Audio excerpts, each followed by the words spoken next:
The front bench Minister of Finance thinks it's not, Parliament is not an important stakeholder in this process. Why are they bothering us? And why would we waste our time and resources to look into this ministerial policy statement? And I must point out that it is not, I'm not raising it for the sake of it.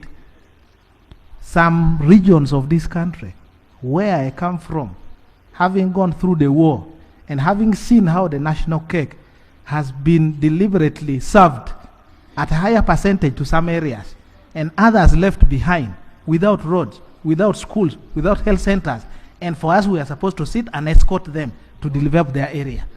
Madam Speaker, that is unfair.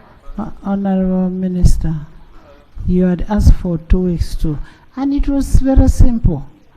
You were only supposed to go and incorporate what was discussed, what was raised in this house, putting in mind the equity, fairness, regional balance, and bring and lay it on table.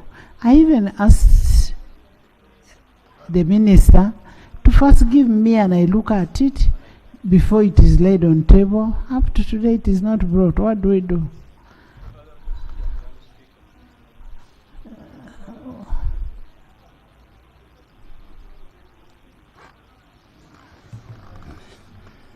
Thank you very much, Right Honourable Speaker, and I thank the Honourable Member for raising the issue.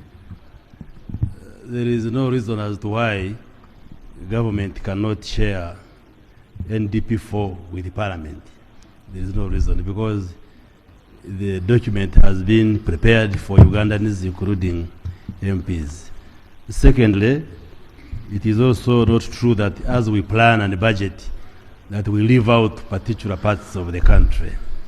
We know for a fact that the northern part of the country was affected by war and conflict for a long time, but from technical studies, there is evidence that what we call the Gini coefficient, which measures issues of inequality, there is a great improvement in the north. But yes, no. There is a way we measure inequality, and the point I am making, that while that part of the country... There is an order. Madam Speaker, the reports released by the government consistently, from the Poverty Status Assessment Report, from Uganda Bureau of Statistics, etc., government agencies, have clearly pointed out that the North, Lango, Karamoja, Acholi, Teso, and Busoga, have worsening poverty situation consistently. The report of the Equal Opportunities Commission assessed and found, 1, that we are nowhere in this government. 2, that we are at only, yes, in terms of employment, it's a report of government available. The road network, that the entire country, we have only 3%. 3%, Madam Speaker. This is the report from the Equal Opportunities Commission. I will receive information from Afoyo. I will receive from Madam Afoyo-Shan, and I will receive from Okotogong, Honorable Linda Uma, all the northerners who are available here. Thank you, Right Honourable Speaker. Thank you, Right Honourable Speaker. Parliament is a place where we disagree and also agree. But today I stand to agree with the other side of the alternative government, because, Right Honourable Speaker, we need to take keen interest in some of these things. It even gets worse where the areas with ministers get better and bigger budgets. Those of us that do not have the opportunity to have ministries or cabinet ministries are completely denied. That one we shall speak without fear or favor. Thank you, Right Honourable Speaker. You're actually not disagreeing with the honourable members. Honourable members, you're not disagreeing with the this side of opposition. You're only stating facts. You're only stating facts. Let me hear. And there's another information. You know, Honorable Musi, it's just because I cannot debate, but I'm also an interested party. Right Honorable Speaker, we want to thank you for this very great opportunity. So before Honorable Felix Okotogong speaks, let me speak. Right Honorable Speaker, it is from the bottom of my heart that I speak, and want to appreciate Honorable Odur for starting. Maybe there are many members who should have spoken. You say it is from the bottom of our hearts. It is from the bottom of our hearts that I speak. And Madam Speaker, on Friday I did raise from the caucus at Entebbe that if we do not pass the transitional justice law, we are at a quagmire. Why? Because that is the law that should be helping us to create a balance through a law. I'm saying so because the injuries that we are nursing from the past and historical injustices in this country are not easy to arrest. Right Honorable Speaker, one time I had an opportunity to fly in a chopper. I looked down and I saw a country divided into two. One side was looking like a desert and the other side was looking green. And I asked myself, what is the question? Is it about rain? Is it about the rivers? Or what is the issue? So, Right Honorable Speaker, from the bottom of my heart and our hearts, equal opportunities is a matter of the Constitution, and we must adhere to the requirements of this Constitution of the Republic of Uganda so that this country is moving as a country that is balanced together, so that we avoid having this kind of insecurity in terms of poverty that creates injustice. Honorable members, the guiding principles of state policy, when you look at it, it is about balanced and equitable development. The state shall adopt an integrated and coordinated planning approach. The state shall take necessary measures to bring about balanced development of the different areas in Uganda and between the rural and the urban. And just like what Honorable Afoyo Chan said, that when you don't have a minister like us, we don't have ministers. That's what she was saying. But what is paramount is that the NDP4, which was laid on table here, did not have this. And that's why we sent it for them to make sure that there is equity and fairness in the NDP4. And we are saying, where is the NDP4? Before we look at the ministerial statements, they were supposed to come and lay it on table, and we will see it. Yes, Honorable Kotogo. Madam Speaker, I want to confirm and agree. First leave the north. With my brother, Honorable Odur Jonathan. Madam Speaker, I'm a nationalist. But when something happens in the direction of marginalizing any community, I stand up. For the North now, it is becoming worse and worse. When you look at the Equal Opportunities Report, Madam Speaker, we had wanted this report to be debated in this parliament. 67% of the jobs, opportunities are going to the West. It is there. And this parastatement... Honorable, let's not specify the area. Okay. Madam Speaker, facts speaks for themselves. And the North, for example, and the East, 13% is going to Eastern Uganda. 11% is going to Northern Uganda.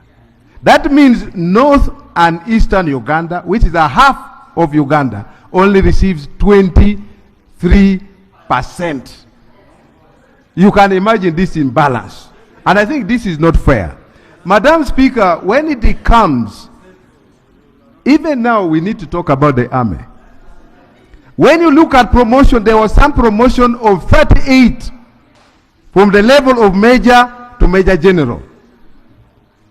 38 of them, I think it was 35 out of 40, was coming from one region. That is in defense. And in the constitution, recruitment should be balanced in our UPDF. But now, it is not balanced. Even yesterday, there was some promotion of some people to major general. 3 of them. And all of them, 100% was coming from one region. There is somebody who is tempting. And I think it is not fair. Somebody is tempting to give you an order. My brother, it is better. You first listen. Let me state facts. You first listen to his order. Madam Speaker, luckily, the Minister of Internal Affairs is here. When they are making recruitments for UPDF, they advertise countrywide. When they are recruiting for Uganda Police, they advertise countrywide. So I think the floor is mine. So I don't think the honorable member is right to insinuate that there is imbalance in recruitment. I don't think that is right. Madam Speaker, I don't think it's also right to say that development is on one side. No, listen.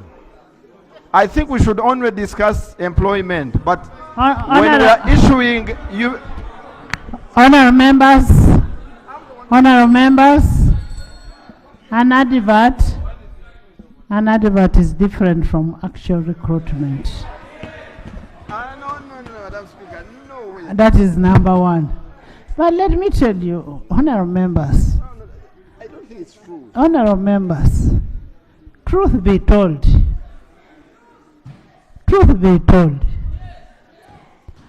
I am a chairperson of appointments committee. And I want to tell you, it is not the president who selects those people. It is not the president.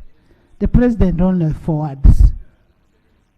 Now, people who forward the names to the president, do they ever think there are other areas that exist?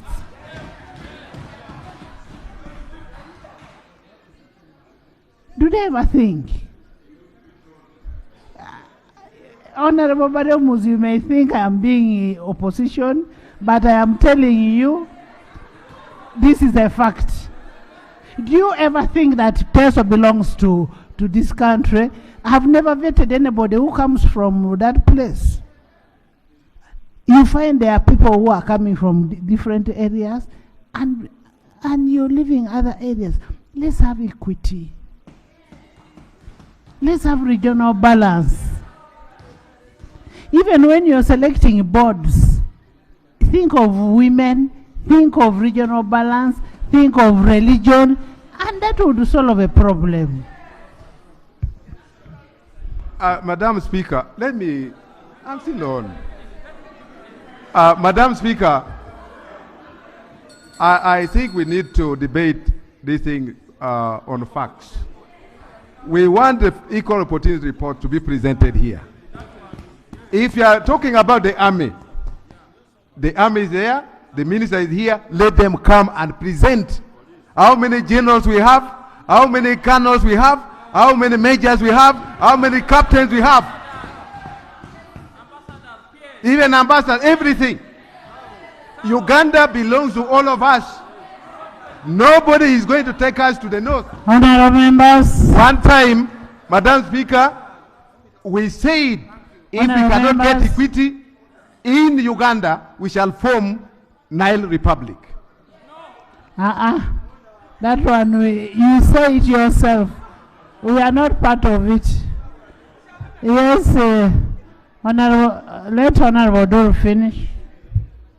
Yes. Thank you. Madam Speaker, I want to thank my colleagues for enriching this discussion. And I want to thank you also for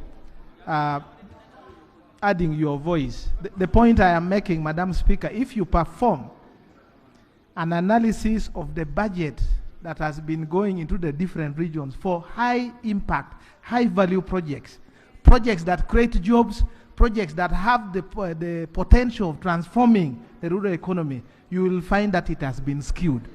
And these projects are all based on the NDP and Vision 2040. All we are asking, and I am asking, is that this parliament must be given opportunity, because this parliament represents all the regions.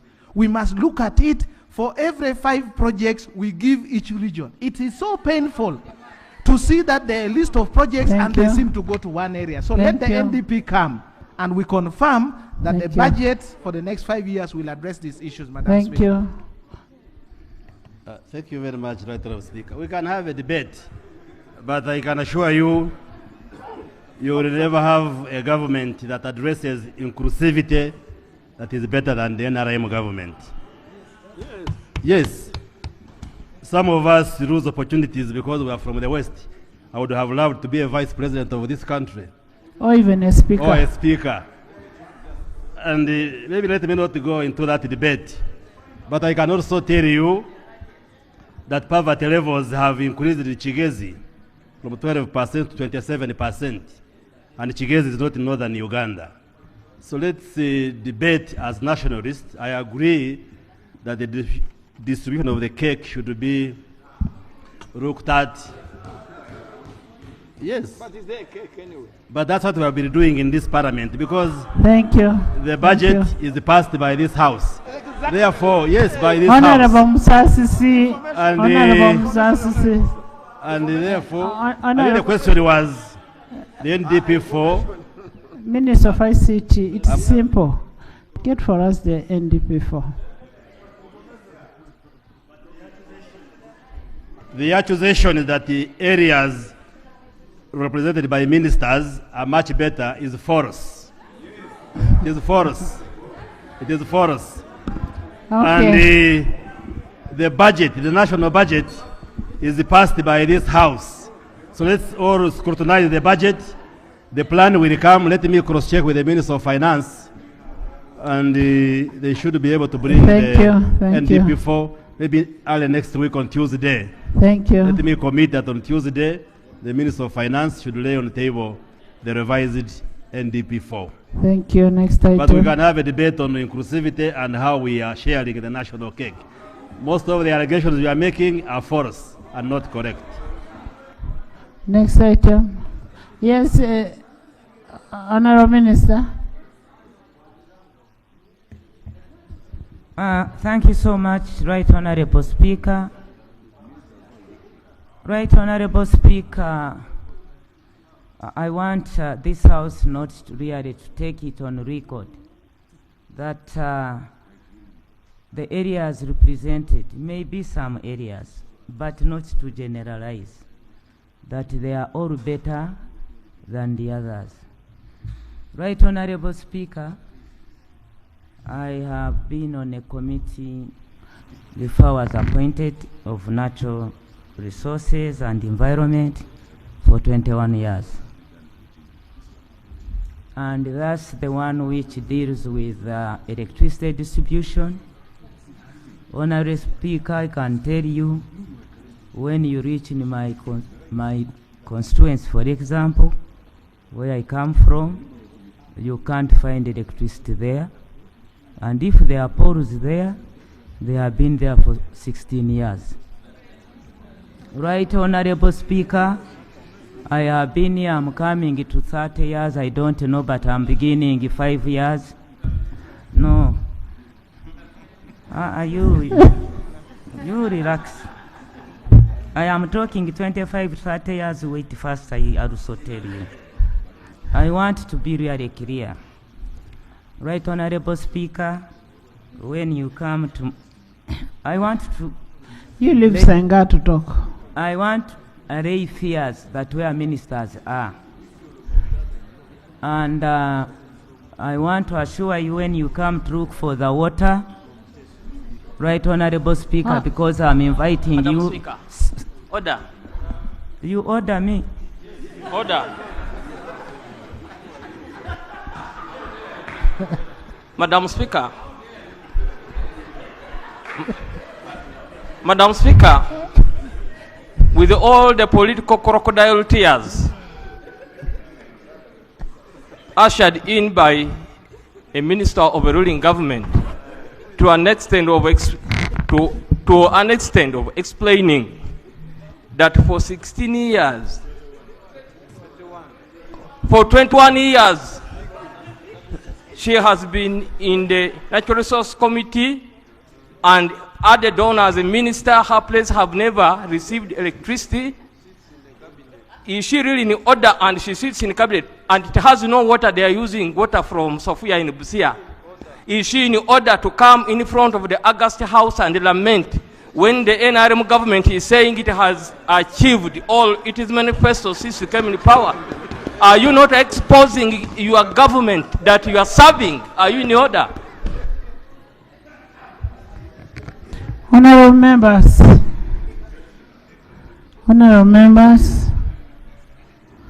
I don't even know why you went back into that discussion. When you look at Rule 2222, reconsidering a decision of the House, we had already closed that discussion. We had closed, and the leader of government business had already made a commitment to the effect that they are going to bring the NDP for. So it's not prudent for us again to continue discussing that issue on the floor. Right, Honorable Speaker, with due respect, I thought I accept your guidance, but something must be on record. It's not in order for somebody to say that I have been in government for 21 years and is confused. I have just been appointed. I am in my 4th year, and even him on Thursday I'm supposed to go and launch big things in Busia. So is he also in order to come here and confuse the House and the House and the House? Next item. Next item. Thank you for watching Lango News channel. Please subscribe for more updates.